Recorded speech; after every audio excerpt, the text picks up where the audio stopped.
मन की बात कार्यक्रम का 131वां लाइव प्रसारण रविवार को टोंक के उम्मेद भवन में सुनाया गया।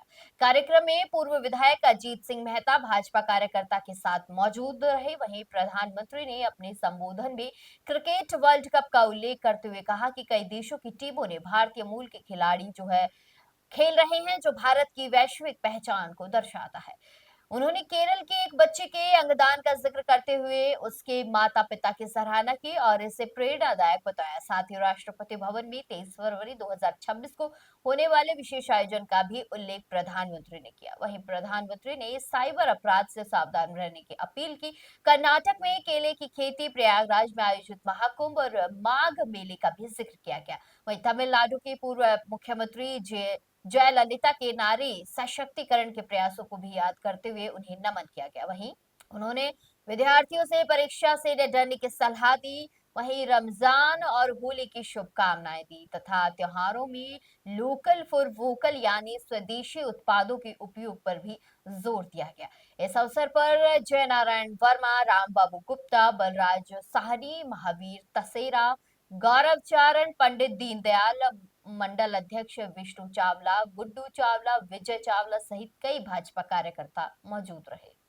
आज मोदी जी की मन की बात 131वां आपने सुना, किस तरह के क्या क्या बातें कही और क्या क्या रहा? माननीय प्रधानमंत्री नरेंद्र भाई मोदी जी के मन की बात के आज कार्यक्रम में 131वें एपिसोड के अंदर माननीय प्रधानमंत्री जी ने आज एआई समिट की बात करी, जो इस देश और दुनिया के 144 देशों के लोगों ने आकर समिट में हिस्सा लिया था, उसका पूरा जिक्र करा एआई टेक्नोलॉजी को लेकर। माननीय प्रधानमंत्री जी ने भारत का बढ़ते हुए गौरव का प्रभाव की चिंता करी। उन्होंने कहा कि पूरे चाहे यूएसए की टीम हो, चाहे नेपाल की टीम हो या अन्य देशों की टीम हो, उसके भारत के लोग उस टीम का नेतृत्व कर रहे हैं।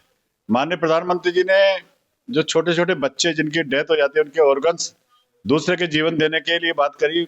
माननीय प्रधानमंत्री जी बहुत छोटी छोटी बातों के माध्यम से इस देश के हर नागरिक को देश की सेवा के लिए, आम आदमी की सेवा के लिए, चाहे अपने ऑर्गन्स डोनेट करने की बात को, देश का गौरव बढ़ाने वाले लोगों की चिंता करने की बात करी हो, एआई समिट को लेकर माननीय प्रधानमंत्री ने भारत का पूरी दुनिया में गौरव बढ़ाने की बात करी हो, तो हम माननीय प्रधानमंत्री जी की मन की बात को मैंने खुद ने भी कोई 117-18 एपिसोड मैंने भी लगातार सुने हैं। और प्रधानमंत्री जी हर मन की बात में कोई ना कोई नया विषय लेकर आते हैं जो हमारे लिए ज्ञान को बढ़ाने का काम करता है।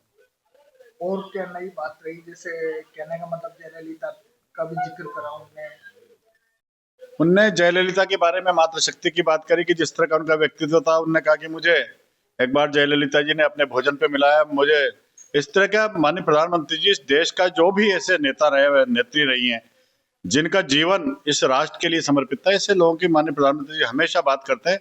और माननीय प्रधानमंत्री जी मन की बात में देश सर्वोपरि है, देश आगे है। कभी राजनीतिक रूप से कभी भी मन की बात में माननीय प्रधानमंत्री जी कोई विषय रखा नहीं है। और देश को लेकर जो आने वाली युवा पीढ़ी को क्या हम संकेत दे सकते हैं, क्या विषय दे सकते हैं, माननीय प्रधानमंत्री ने एक अच्छा विषय मन की बात में रखा।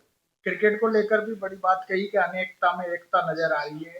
बाहर के खिलाड़ी भी हमारे भारतीय मूल के देश में नाम रोशन कर रहे हैं। बिल्कुल, माननीय प्रधानमंत्री जी ने नाम सहित उन खिलाड़ियों का जिक्र करा जो विदेश की टीमों के अंदर भारत का प्रतिनिधित्व कर रहे हैं, नेतृत्व कर रहे हैं और अपने खेल का लोहा भी पूरी दुनिया के अंदर मना रहे हैं। हम ये कह सकते हैं कि माननीय प्रधानमंत्री जी की प्रधानमंत्री होने के बावजूद, विश्व का सबसे ताकतवर नेता होने के बाद भी उनका इस देश की छोटी छोटी चीजों के ऊपर कितना चिंतन है, कितना ध्यान है, जो हम सब लोगों को इस देश के ज्ञान को बढ़ाने का काम करते हैं। नई नई बातों के माध्यम से मन की बात में एक बड़ा इंटरेस्ट आता है कि आज आखिरी रविवार है, तो इच्छा करती है कि माननीय प्रधानमंत्री की मन की बात है 11 से 11:30 के बीच में हम लोग कहीं नहीं जाते। हमारे भारतीय जनता पार्टी का टॉप विधानसभा कार्यकर्ता मन की बात को सुनता है, चाहे घर का कितना अर्जेंट काम हो, उस मन की बात को नहीं छोड़ता।